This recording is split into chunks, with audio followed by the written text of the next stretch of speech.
Last week on the Nicoletti Show. Without further ado, let's welcome him to the show, Alex Rose. Alex. Hey, man. Hey, man. Thanks for having me. Yeah, I love that you're here. So when I first started off, a lot of the times I was always trying to do things the cheapest that I could. I would do a lot of the work myself. And we really shifted away from doing that and being more into quality over, quantity in a lot of ways. Kind of went together with just following the leads of the professionals that we hired to do the job. You just do it right the first time. You don't have to spend the time later fixing it. You really want to focus on quality over budget. I've always had a model, at least, just to get it going, just get started, and then work together and figure that thing out. It's hire the person, not the position. You've realized that you've needed these positions to help you scale. Facebook Live is a lot easier than creating a video because once you start, you can't stop. We pivot all the time. I'll have a plan when I start. By the time we end, it's different. Some people get into flipping and investing and they're just not prepared to lose. And I think that's where they get in trouble. I think the safest bet is you always have to be ready to rent that property out or be ready to flip the house and make nothing. Some people get scared. They worry about tenant issues and evictions and things like that. That's part of being in real estate. When it comes down to it, nothing's impossible. It's really not as hard as a lot of people make it out to be. It really helps to hear someone like you that you're getting into this. The biggest reason why we went into it was because we want to be involved in other people's happiness. I think, having fun along the way is important as well. You just got to be ready to, break even sometimes. You're not always going to knock it out of the park. Right there, boom. We got him the t-shirt. Alex, again, thanks for coming in person, man. Really appreciate it.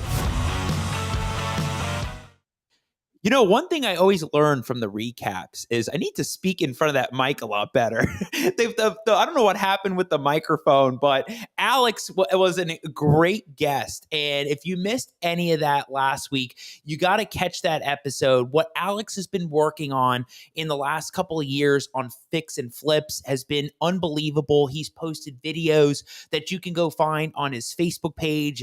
I don't remember if he had the YouTube channel, but you definitely want to catch those videos because he does a great job talking about the beginning stage of the flip, and then he shows the after part, and it's just beautiful. But really, the cool part about the episode, which is what made Alex different as being a guest, is what he's working on next. And he talked about the event space and how that's going to be a unique opportunity, almost like Airbnb, but even more faster turnover, which I thought was really cool too. The opportunity there as well with events. So if you missed any of that episode, you can go check that out on the YouTube channel under Al Nicoletti, or you can find the episode on Spotify, iTunes, Google Play. You can find it on all platforms. And of course, the micro content will be dropping on Facebook and Instagram. You'll find all that stuff there. And for all other videos on probates and partitions and quiet titles and all the crazy stuff, you can find that on Instagram, Facebook, YouTube, all of the platforms. So you don't want to miss this episode tonight. This is a topic that comes up all the time in my law firm. And I don't do it. I don't get into it. I don't want to get into it. And that's why we have people that specialize in this industry. And it's so great that we get to have somebody come on like Bob Bluhm to talk about asset protection. I get emails all the time. Hey, Al, I just bought real estate and it's in my own name. And I don't want people to find out I have it or own it. And I want to make sure that my family's protected. This is a big one. So you want to really sit down, watch this. It's going to be jam-packed episode with tons of golden nuggets from Bob Bluhm, and he's going to lay it all out there. So I hope you all stay tuned. Get your pen and paper out. Get your notepad out because we are going to rock and roll tonight. So let's do this thing. Hey, everybody. My name is Al Nicoletti. I'm an attorney here in Florida, and welcome to the Al Nicoletti Show, where I bring on real estate super investors, rising rock stars, movers and shakers, and leaders of clubs in their community that educate, entertain, and inspire all things on Florida real estate and different areas that we are focusing on beyond just Florida and beyond just single family. We are getting into all the different niches. You want to talk about commercial, you want to talk about Airbnb, you want to talk about anything in this real estate world, like asset protection or things that are dealing with event spaces. We are going to tackle that and bring on the best of the best guests on the show that can really break this down. And I got a guest today that you're going to love because we bring on these guests that can help take your business to the next level. On my show today, I got Bob Bluhm. Wow, what a story with Bob. First, I met Bob in Family Mastermind, and I remember the first time I met Bob, He was speaking on stage on the last day of family, and he was giving a full presentation on LLCs and asset protection. And I remember knowing he was in the group as a lawyer, he's in the group. And I'm thinking, oh, wow, like this is really interesting stuff. This is stuff that I don't get into. And I remember, Bob gets off stage. He hasn't met me yet.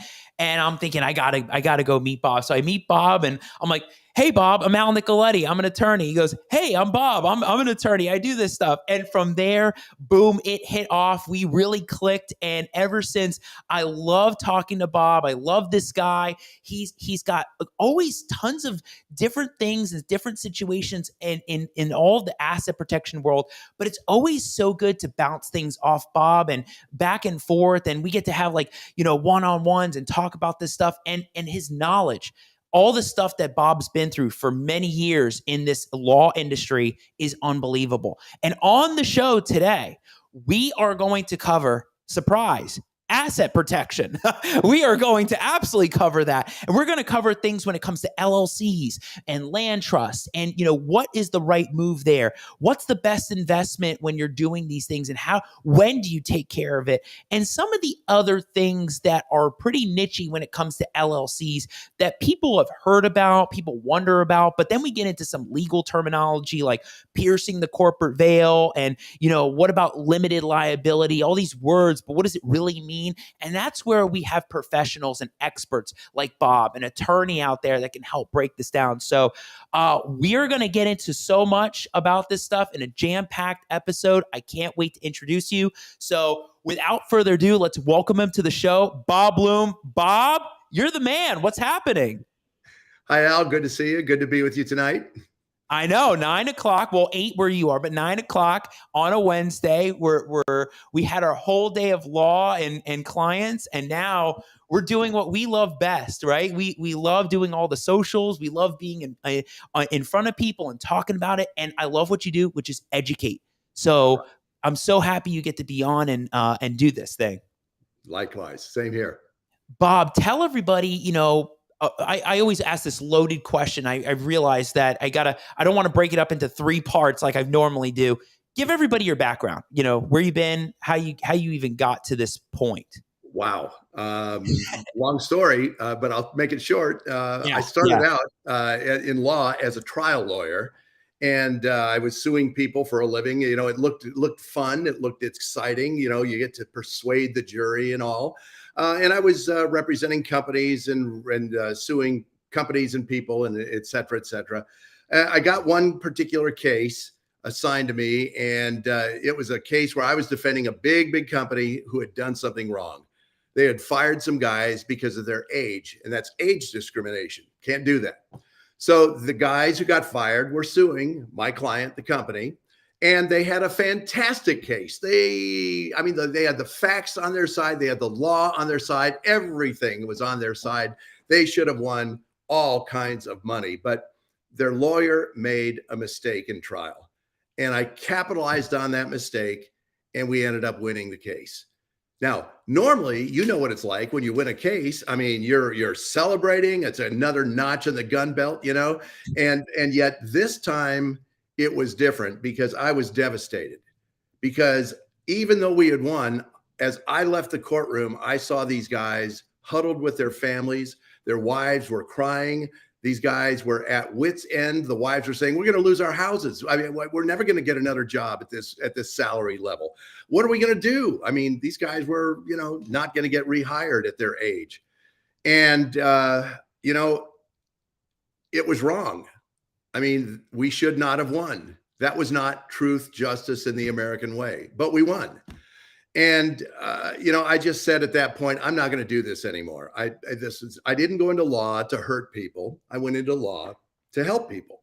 And so at that point, I just said, I'm getting out of litigation, and found asset protection. I was able to take everything I learned in the courtroom and turn it around 180 degrees to use it to protect people from lawyers like I used to be. So that's the story in a nutshell, why I do what I do.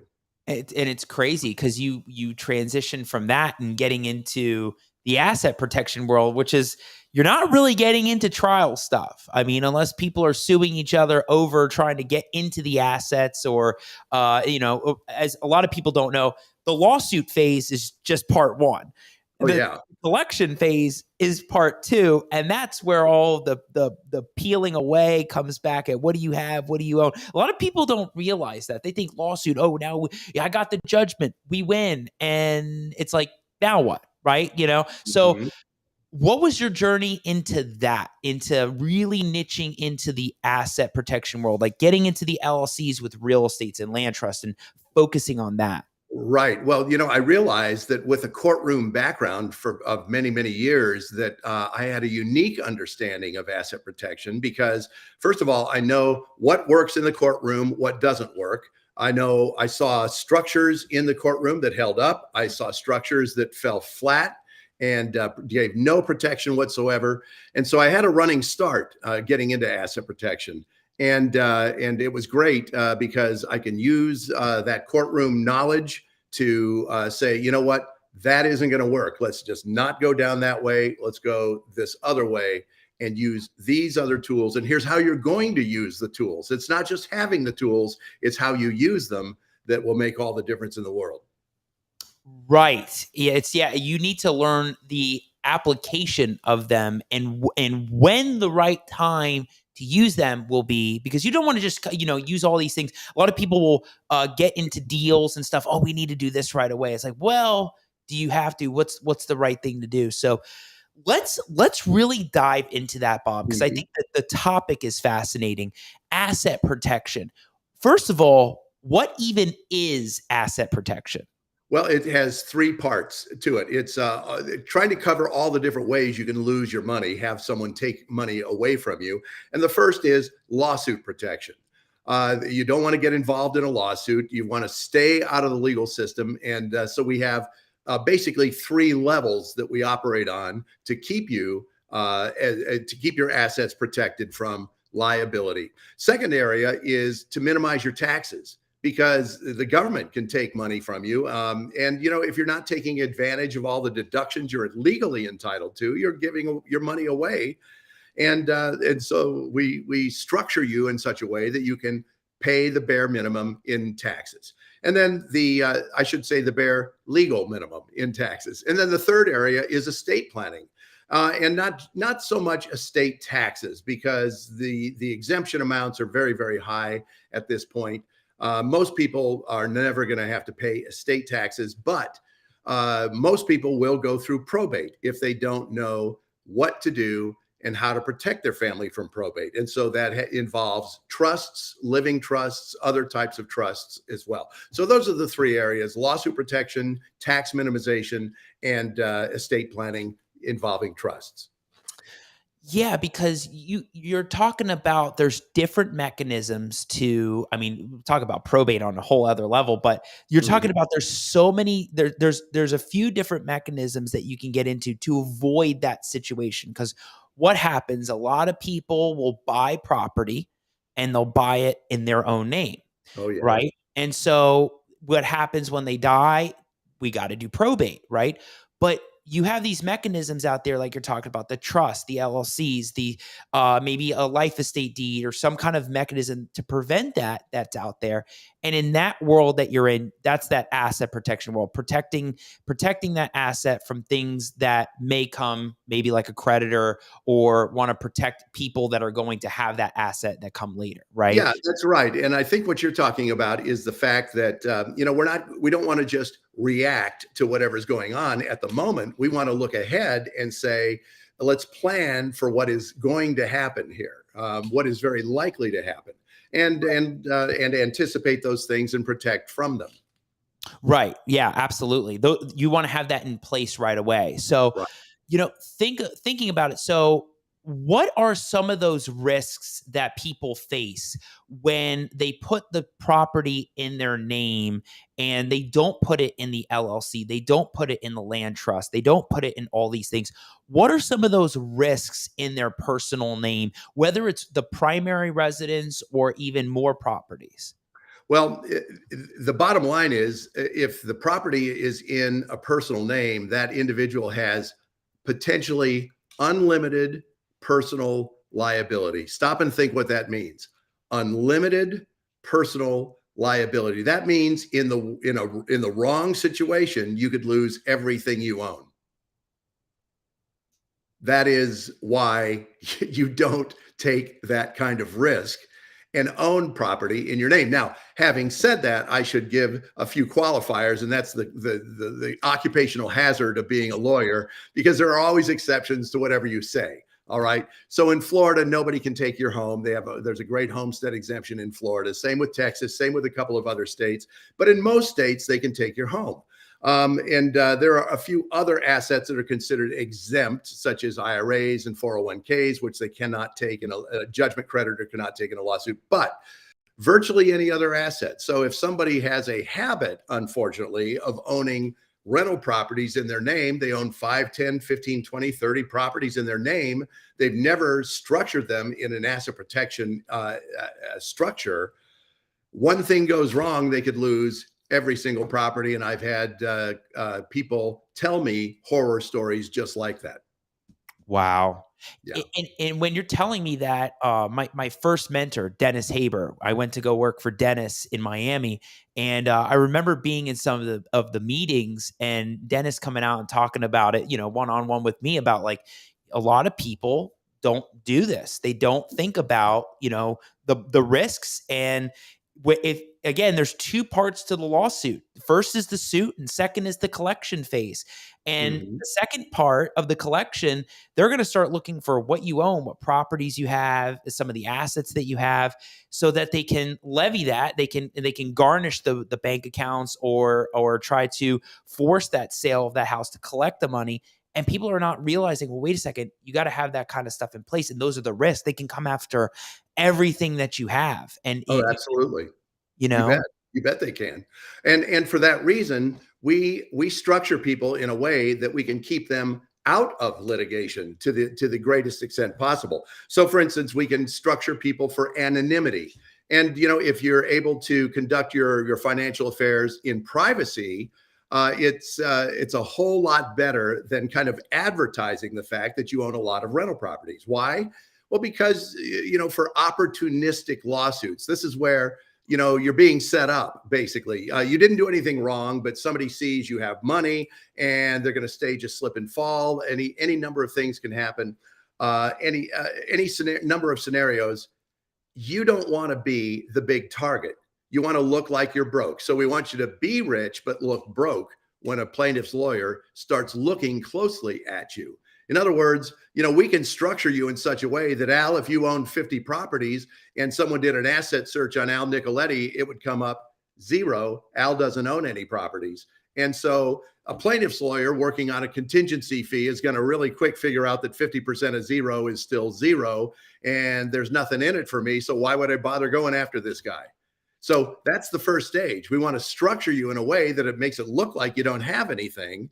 And then second of all, if somebody does figure out that you do have assets, then we want to have a structure that is comprehensive and integrated, one entity with another, to make it so that the plaintiff's lawyer who's looking for a quick payout, a quick settlement, where they can, basically extort money out of you.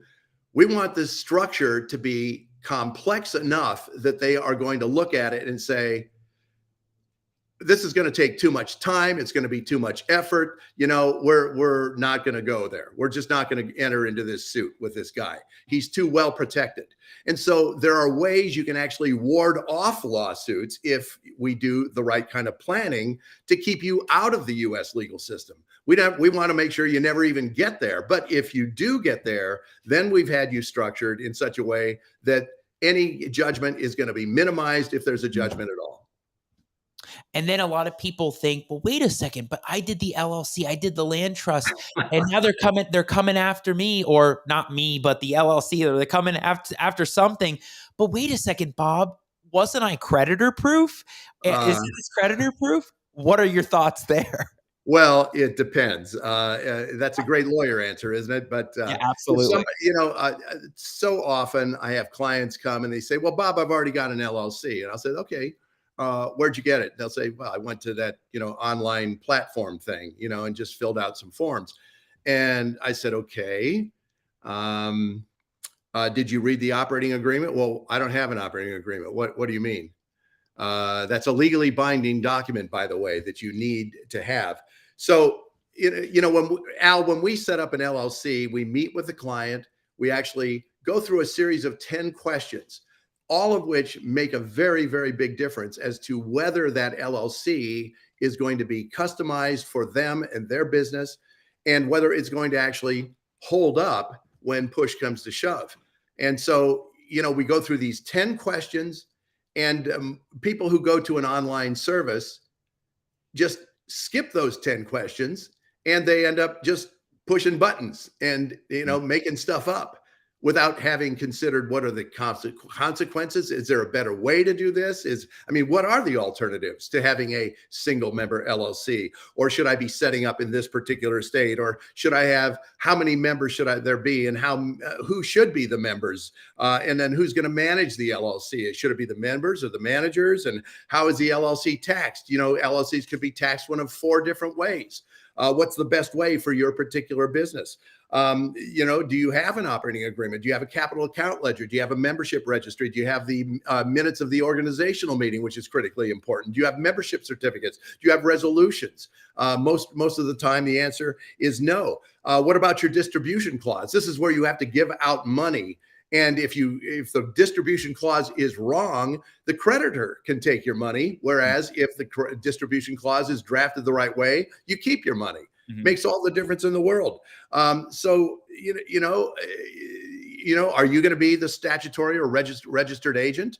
If so, you've destroyed your anonymity, because there are ways that we can use a commercial registered agent, which will supply a business address for you, so your home address never has to appear on the public record. So there are all these things that we can do to give you significantly better liability protection. But unless you understand those things, then you just kind of skip over them and get some kind of one-page LLC. Yeah, it's funny you talk about the LLC. So, because I want to get into like what the best one is, that in your opinion, what the best one is. But going on the LLC, I wrote some things down, like, operating agreement, 2 or more members. These are the things that kind of come up like frequently. I'll either get asked in an email or at an event. The operating agreement. Hey, Al, I just set up the LLC and I'm good, right? Well, did you do the operating agreement? What operating agreement? Oh, we didn't have an operating agreement. What are some, first of all, what is the operating agreement? And what are some of the pros and cons to having one? And do you need one? Well, you absolutely need one. It's a critical document. It is basically, it contains the rules by which you're going to operate the LLC. It's a legally binding document, legally binding on you. And so what it does is that it establishes certain rights that you have, certain obligations that you may have. It tells you what you may do as a manager, what you may not do. Sometimes you may not be the manager. You may want to have somebody else be the manager, and then you're going to definitely want to have do's and don'ts for the manager. It tells when you have to distribute income, or if you have to distribute income at all. And really, you want it to be so that you have greater discretion as to whether and how much you distribute. Otherwise, you're locked in and forced to distribute in a bad situation. It also may contain a buy-sell agreement. So in other words, if you have a multi-member LLC where Al and I are owners of the LLC, and then we decide to part ways, well, how are we going to split up the assets of the LLC? That's a buy-sell agreement. It has so many protections. What about, if one of the members of the LLC gets sued? Could somebody take their membership interests and become a new owner of the LLC? Well, the way we draft our operating agreement, the answer is no. They could not become a new voting member of the LLC. They may become a member that has certain rights, but certainly not the same rights that you would have. And that is what gives you the liability protection. So an operating agreement is absolutely critical, along with several other documents that need to be part of the LLC. Yeah, like you said, it contemplates distribution, it Yeah. contemplates Yeah. termination, it contemplates dissolution, or it Mhm. contemplates a lot of things that people aren't thinking about when they just jump into something, right? Right. Like just like a real estate deal. Somebody jumps into the contract. Well, what about all the other things that are going to potentially happen, right? Mhm. Same thing with having that LLC and having that set up. And the other thing that you brought up, which was the two or more members, and like Florida's pretty unique with that. Having it's from my understanding, it's probably better to have two or more just for the protection. I don't know if this gets into the piercing the corporate veil It thing, does. Yes. but this is big. Talk about the concept of you want to maximize these little things along the way because they have big implications later. That's right. These little things become big things in a lawsuit. They become really a big deal. One aspect is the LLC has to be set up correctly. It has to be the right kind of LLC for your particular business, and then it needs to be operated correctly. And you may say, well, how do I operate it? Well, read the operating agreement. That's what it is. It tells you how to operate the LLC, what you must do, what you should do, what you cannot do. And if push comes to shove and you are sued, the plaintiff's lawyer is going to look at that operating agreement, every document you have for the LLC, and they're going to put it under a microscope. And if you fouled up, they are going to capitalize on that, and you may end up having no protection at all. I'd like to just say this. The reason we use a limited liability company is to give you limited liability as opposed to unlimited personal liability. So here's how it works. If you're a member, Al, of an LLC and you get sued personally, why would you get sued personally? Well, maybe you have a dog that bit somebody. Maybe you were driving your car and texting. I hope not. And you ran over somebody. Any number of ways you could get sued personally.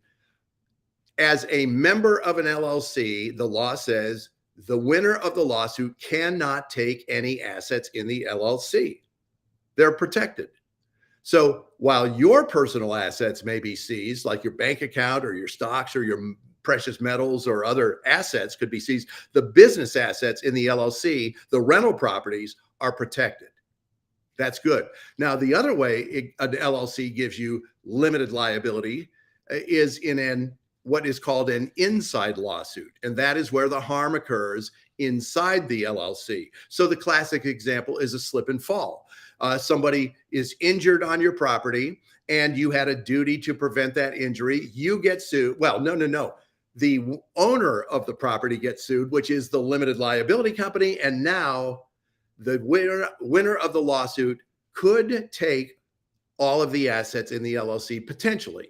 They can, in other words, satisfy the judgment from the assets of the LLC. Now, the good news is they cannot get any of your personal assets because they can only satisfy the judgment from the business assets in that one LLC. And this is why people who own a lot of rental properties will use more than one LLC, because they can segment the liability and minimize the liability to just that one particular LLC.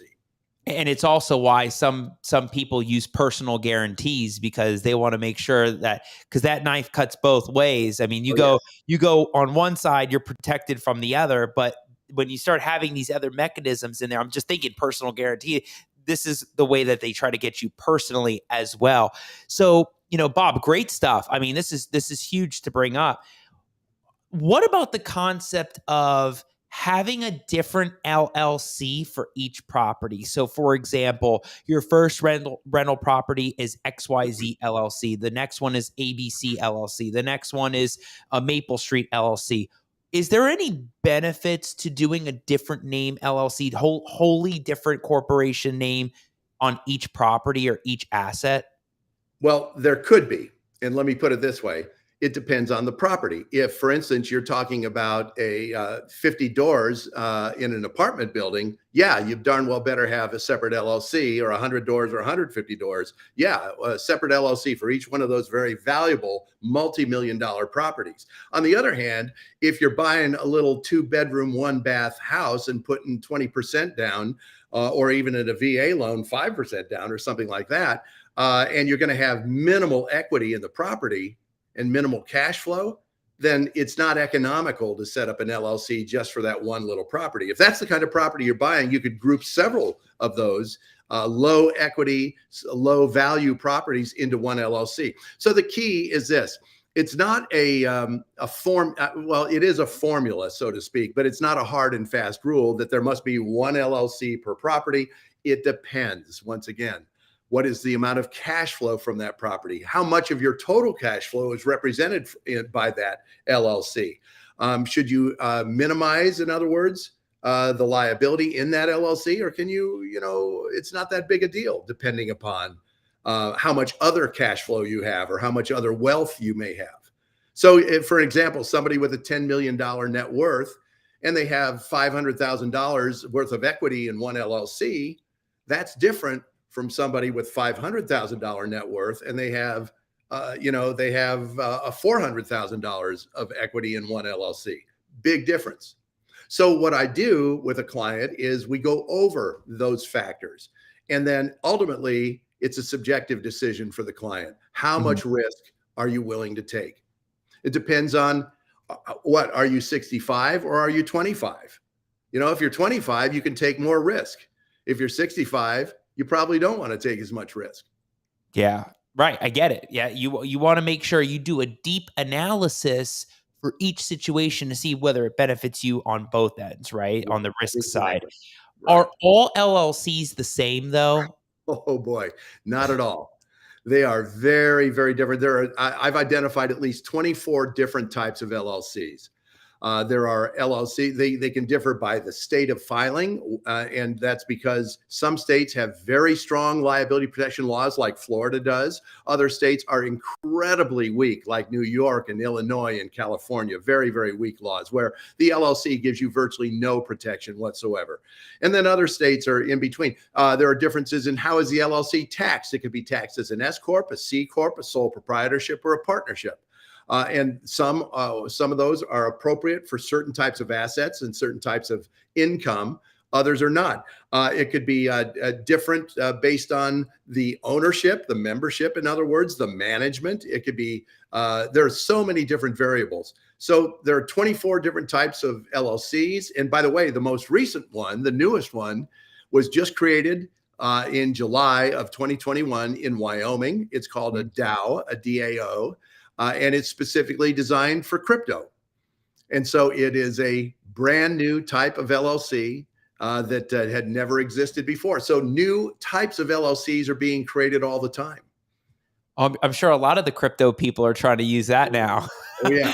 Oh, yeah. It's funny. Right before you said the Dow and Wyoming, I wrote down Wyoming LLC, and I'm thinking, wait a second, I got to ask this question to Bob about, some people have emailed me before and said, hey, Al, like, we want to do a land trust, but we want the beneficial interest to be the Wyoming LLC and, do some wackadoodle thing in there. And I'm thinking, what is with this Wyoming LLC? Why aren't we just doing a Florida LLC? Like, what's the big mystery with Wyoming?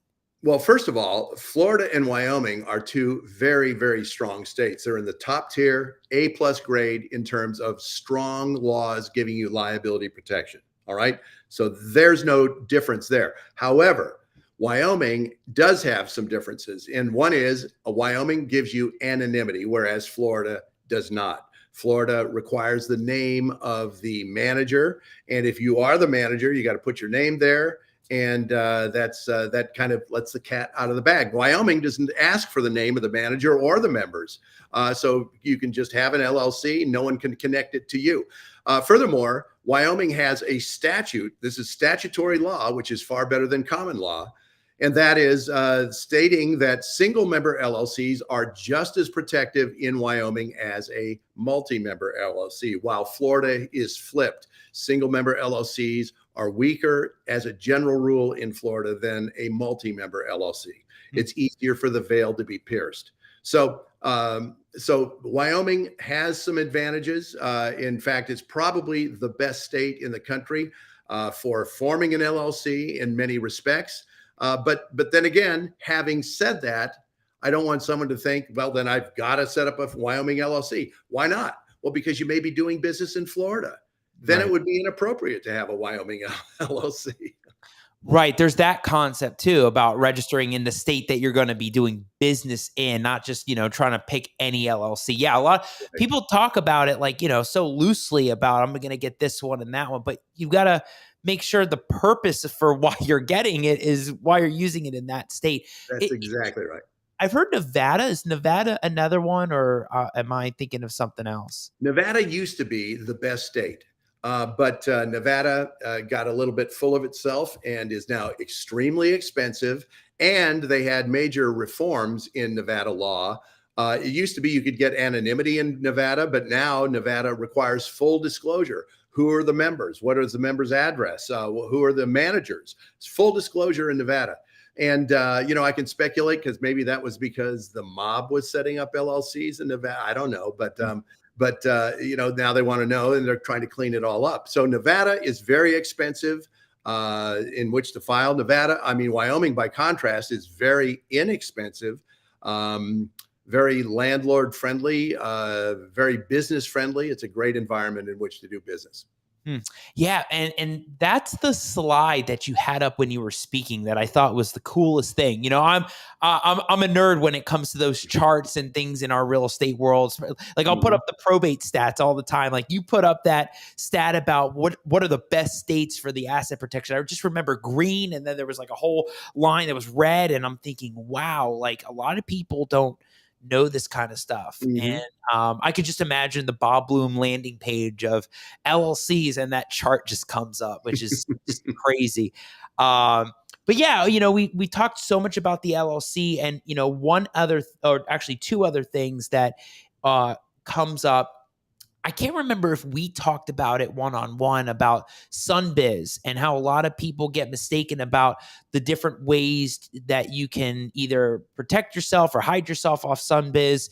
Whether you have to put your name there, when it comes to Florida stuff, right? And there's other states that do things differently. And that's what Bob's knowledge is. That's why connecting with Bob is big, because he's not just focused on a Florida thing. He knows the national picture when it comes to this. But SunBiz is a big thing in Florida. What's the mystery behind the right way to use SunBiz, or should I say understanding how SunBiz works when it comes to doing this to protect yourself? Well, sure. SunBiz is for those not familiar with it, is the Secretary of State in Florida's website. And it is possible, though not recommended, that you can go to SunBiz and you can fill out maybe, less than a dozen questions, and you hit submit, pay your fee, and you could have a one-page LLC. It's the articles of organization that are produced. Now, that's the beginning of an LLC, but it's not the kind of LLC structure and documentation that's going to hold up when really there is a lawsuit. It's the beginning of an LLC, but it's, once again, not the kind of finished LLC that's going to give you the liability protection. You don't have an operating agreement. There are no resolutions, which the banks are going to be wanting to see. There are no minutes of an organizational meeting. You don't have a membership registry. You don't have a member ledger. All of those documents go to making up a limited liability company that's really going to give you liability protection. SunBiz is a valuable tool. You can use it to check name availability. In other words, you can use it to look up to see if anybody else in the state of Florida is using the name that you want to use. If so, you're not going to be able to use it. You'll want to be able to create a variation of that name. So, SunBiz can be a helpful tool, but I really do recommend that that somebody contemplating setting up an LLC have a professional actually do it for them. I just remembered some of the clips at the very beginning with your previous guest, and he said, you do it right the first time, it's a whole lot less expensive than trying to go back and fix it. Yeah, but a lot of people aren't thinking about the beginning steps, and they're just diving into it, and it's all about the after part, right? And that's where it's more expensive. Right, but sadly, they're diving into the shallow end of the pool. That's not going to turn out well. Yeah. I just think a lot of this stuff is just crazy because, I mean, you see so much of it out there, Bob. I mean, you I see so do. many different people that are not just in Florida, but all over the country that have different assets, and just seeing the level of protections and the websites, and understanding that you don't want to do your own surgery. You want to have a Right. surgeon do it, right? Yeah. And so the Yeah. idea of having a professional do this and look through it is just super important in our world. So Well, it is, and it's a little misleading. The all the advertising you see on the online platforms. It's kind of analogous to, healthcare professionals saying, you know what, rent your own operating agreement, your own operating room. Here's all the anesthesia that you need. Here's the scalpels, and go for it. You know. Because what's happened is these online platforms have given you essentially the tools to get yourself in a lot of trouble. and it's not exactly telling you the downsides to not having Oh, no. something in there. It's not necessarily having all the provisions that need to be in there, or it may have too much that you don't even need in there. There's a lot of problems when it comes to those kinds of forms. People think, oh, I had someone at one point say, oh, I got to do this form really quickly. Do you think this will work? I'm like, wait, what's the form say? Like, I'm probably thinking, I have my lawyer hat on, thinking, what's the form say? What is it? Yeah, Is it even going to be executed properly? I'm like, exactly. whoa, you got to have this stuff totally looked at. You really do. Bob, Mike has a great question. He said, Okay. what is the process if you register as an LLC in one state, but occasionally do business in multiple states? Well, I think the key word might be occasionally. So, in other words, there are two options. You could set up an LLC in those other states in which you do business. But if it's really occasional, the better thing might be to register as a foreign entity in the states in which you occasionally do business. So, as an example, to make it a little more concrete, let's say you set up in Florida, that's your home state. You're doing business primarily in Florida, but now you want to do a flip or two in Georgia next door. Well, you can register your Florida LLC as a foreign, meaning non-Georgia LLC in the state of Georgia, which now authorizes you to do business in Georgia as well. Now, it's not two LLCs, it's one, but you're allowed to do business with that one LLC in two states now. And so if you needed to register it again in another state, you can do that. So you may be qualified to do business in 3 or maybe 4 states. The downside to that is that you need to pay the annual renewal fees in each one of those states. You need to pay the filing fee in each one of those states, and you'll need to have a registered agent in each one of those states, which is not any kind of a terrible impediment, but it's just a reality that there are going to be some expenses, but those are less expensive options than setting up a brand new LLC. All right. That's pretty interesting. I didn't even know that you could do that kind of stuff, Mm-hmm. right? I mean, Mm-hmm. that's so cool that those are options out there that people never heard of or don't know, and it takes that professional to really break it down, like Bob. So, Bob, thank you for that. That's awesome. Uh, Bob, also, I know you probably want to touch on it a little bit before we go into land trust, because I want to talk about land trust. Mm-hmm. Lowering taxes using an LLC. Mm-hmm. How are people able to do something like that? Well, number one, it depends on what kind of income they're going to be producing in the LLC. If they're flippers and wholesalers, they're producing earned income, which is subject to self-employment tax, which could be as high as 15.3%. And in that case, with earned income, we would want to tax the LLC, typically as an S corporation, meaning that the advantage with an S corporation is that you're allowed to take what is called a shareholder distribution, which is now considered passive income, and passive income is not subject to self-employment tax. So we can typically reduce the tax by maybe 7.65% by taking about half of your compensation in dividends or shareholder distributions, as opposed to strictly salary. Other ways, if you have rental income, we would typically want that to be either a partnership or taxed as a disregarded entity, which is the same as a sole proprietorship. So there are ways that we can take advantage of tax laws. Section 199A, which became part of the tax laws in 2017, allows you a 20% tax deduction automatically under most circumstances.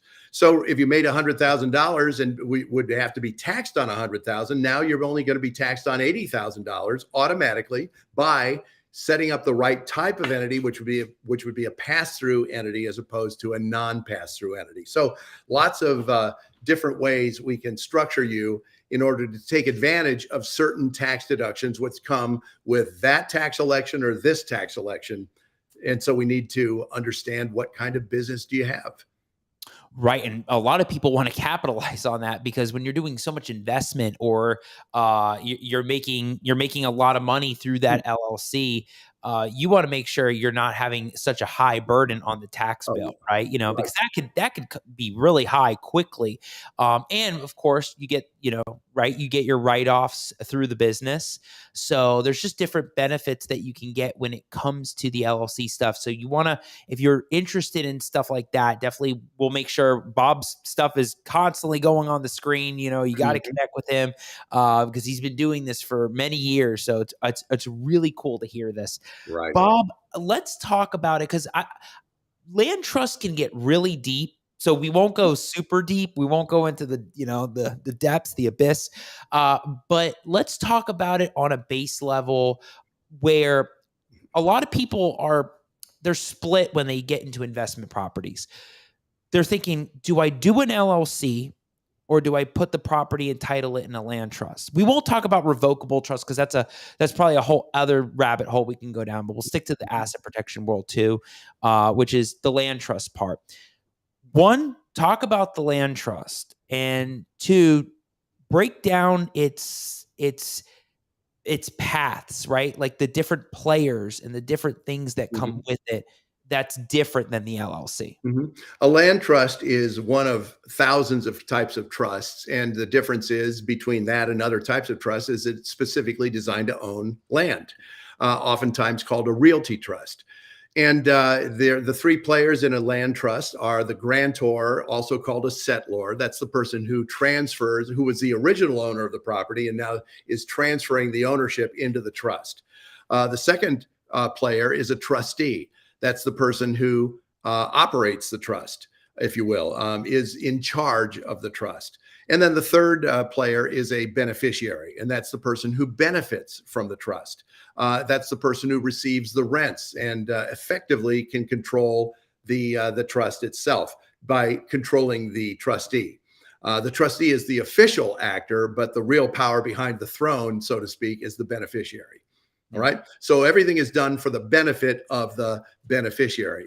And when we set up a land trust, the grantor, the person who originally owns the property, transfers the title into the land trust. So now the trust itself owns the property. That's on the title. So the Al Nicoletti Trust is now the title holder, maybe Al Nicoletti Trustee. Well, the problem with listing the title that way is we all know Al Nicoletti owns this trust. So one of the reasons we use a land trust is to give you anonymity. So again, you could own lots and lots of properties, and with land trusts, it would appear that you don't own any properties at all. And so we can make it so that your holdings basically become invisible, and you're able to fly under the radar and not advertise the fact that you have a lot of properties and a lot of wealth. All right. So instead of making Al the trustee, we would make a Wyoming LLC be the trustee. It could be the XYZ LLC. And now, if somebody wants to look it up in Wyoming, there's no way they can connect it to Al Nicoletti. So you achieve anonymity because the trustee's name often goes on the deed or in other legal documents as well. The trust itself is not filed. It's not filed with the state or the county or anywhere. It's like a will that goes in your lockbox. And for that reason, a land trust is wonderful because you don't pay a filing fee. You don't file a tax return. You don't have to pay for a registered agent. There are no annual renewal fees for a land trust. So it's a very economical tool to use. In Florida, the statute states that the beneficiary of the land trust is protected from liability, which is great. So Al, you could be the beneficiary of your own land trust and be well protected from liability. The problem is that in most states, that's not the case. That's unique to Florida. And so to protect the beneficiary, or really to protect what's called the beneficial interest, we use another Wyoming LLC, which now protects the beneficial interest. Because Al, if you were the beneficiary and you didn't live in Florida and you got sued, the winner of the lawsuit could take the beneficial interest from you. And so to protect the beneficial interest, we put the beneficial interest in a limited liability company, once again, in Wyoming, where nobody can find out who is the owner of that limited liability company. So with a land trust, we typically have the trust itself. We have a trustee as a limited liability company in Wyoming as a trustee, and then a limited liability company in Wyoming as the beneficiary. And that, in a nutshell, is not only the purpose, but also the structure of a land trust. It's really interesting. So you can have the Wyoming LLC be the trustee because you're not having that Wyoming LLC do business technically. So you could have that as the trustee in Florida. Yes, we could, but it would also be appropriate to register that Wyoming LLC in Florida as a foreign entity. That was Michael's question.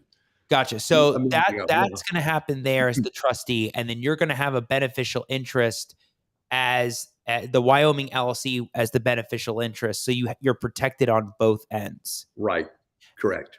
So, because I'm thinking of some things I've seen before where people will do like a personal property trust as the beneficial interest, or they'll do another LLC, but like a Florida LLC. But then the downside to that is then they can find out maybe who the beneficiary is, and that goes down its own rabbit hole.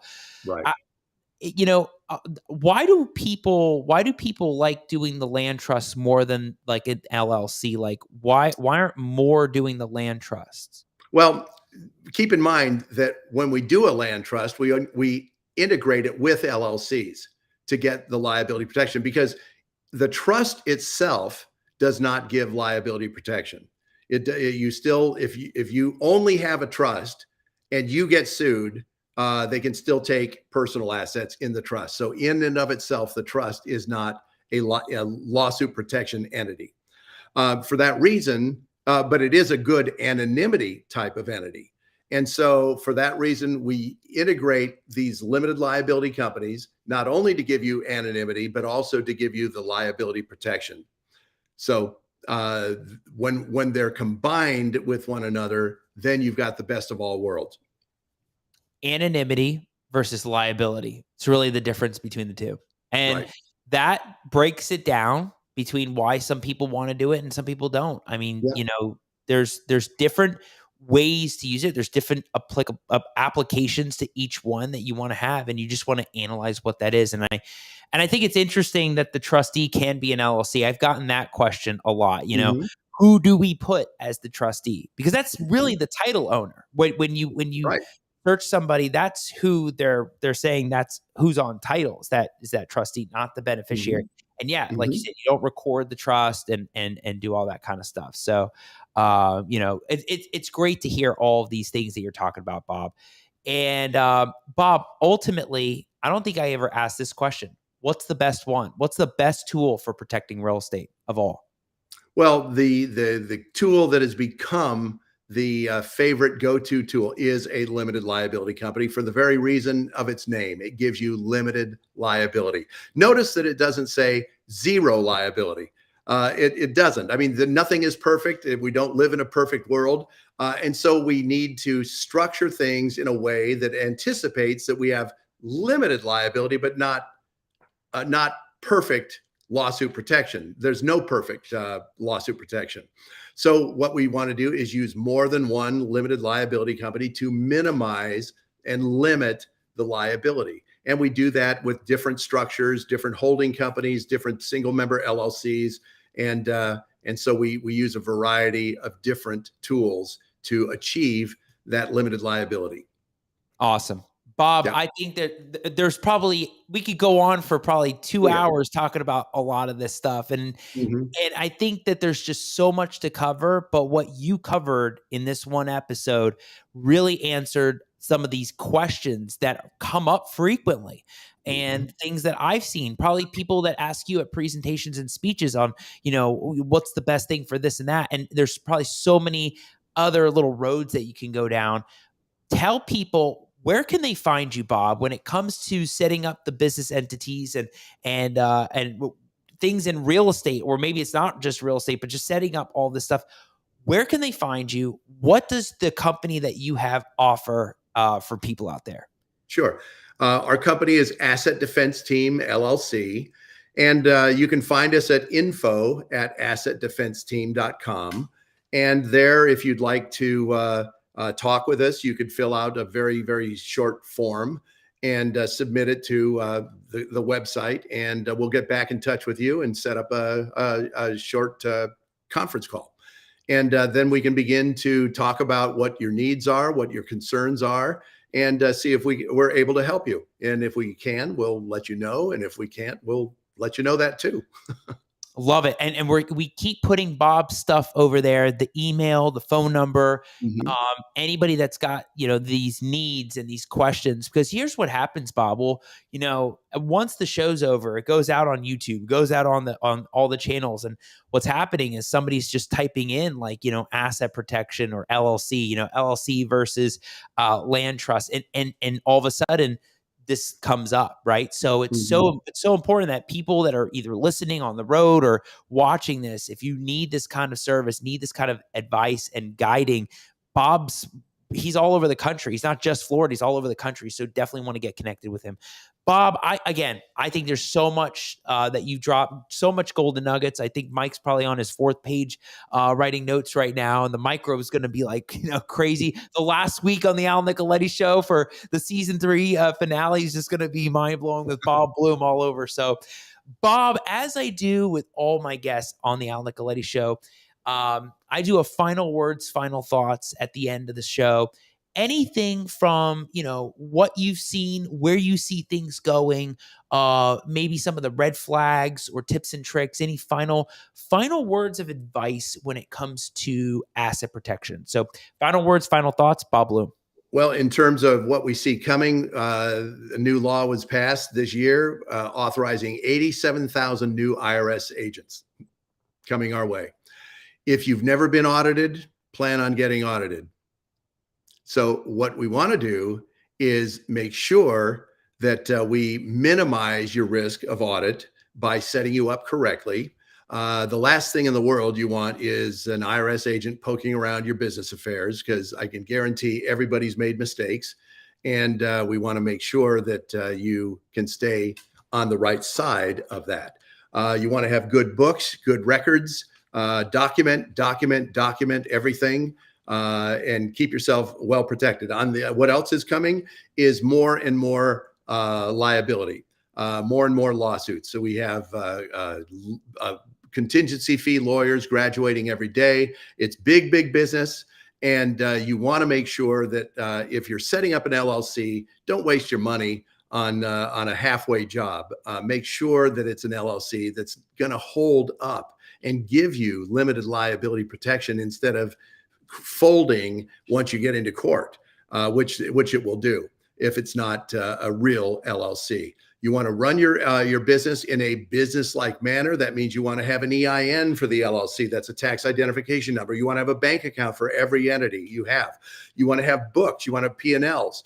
You want to have, in other words, you want to treat this LLC like a real business, because it is a real business. And if it's not treated that way, it will collapse in court. They will pierce the corporate veil and they will get at your personal assets. So this is why it's serious stuff. I mean, we're talking about your financial future, your family's future. And, if we're in business, we're going to make mistakes. Everybody makes mistakes. You just want to make sure that you're protected from those mistakes. Great words of advice, Bob. I mean, right there. Did you notice that as soon as he mentioned about the IRS agents, the viewers just jumped up? That was crazy. As soon as you mentioned that, it went from a steady number, it just jumped up. It was like everybody was like watching that all of a sudden. That was really cool. Bob, that was awesome. Thank you for really bringing your expertise, your knowledge, and talking about a lot of these things, these basic questions that people always ask. And it really just helps, right? It really helps because it even helps me. I'll say, hey, go watch the episode with Bob Bluhm. And people will ask me these questions, but I'm like, look, these are the experts that are getting into it. When lawyers, how many lawyers out there think they can do everything? We'll do criminal defense and family law. And by the way, we'll do estate plan. It's like, come on. Like when you have experts like you out there, it helps when it comes to this asset protection world. So Bob, thank you again for taking the time out of your night to be on here. Love always seeing you. Can't wait to have our one-on-one lawyer brainstorms that we always have, which are always so fun because it always helps us in our business because you and I are the educators, the content creators, and it's always like, but wait a second, we're lawyers. We got the law firms. Like, what's going on there? How's the structure going on? So always love seeing you, man. I can't wait to see you again. Thanks, Al. You got it. We'll see you soon. Take care. Thanks. All right, everybody, you heard it there from the asset protection attorney, Bob Bluhm himself. I think we could have gone on another 2 hours talking about a deep dive in all of these things. And I wrote down so many notes that we covered a lot of this, but it's things that keep coming up that people ask about all the time, whether in the Facebook investor groups or emails, or like I said, what's really cool about what's happening too is people will ask these questions, but they'll go into Google or they'll go into YouTube and they're searching. And it's like, wait a second, here we have these people on the show that talk about all of these different niches and different things that are out there. So if you're listening and watching and you're like, wait a second, I just found the episode, I just found the show, like this is what we're doing. We're bringing these people on that talk about this stuff. And I mean, these guests have years of knowledge. This isn't just a fly-by-night, Bob just started last year. No, he's been doing this for a while. I mean, these are people that have expertise. So you definitely want to connect with Bob. And if you missed any of the episode at all, you definitely want to start from the beginning, go all the way back. Or if you got to listen to it later because you're on the road in the car, definitely start from the beginning, break it down. And if you're just getting in the game, or hey, maybe you've been in the game a while and you didn't even know some of this stuff, this is a great refresher. This is a great learning lesson and really help to hear the final words, final thoughts of where things are really going as far as asset protection. So thank you all for watching. Mike, great question tonight. Really enjoyed that one. I see Dan's watching too. Dan, what's up, man?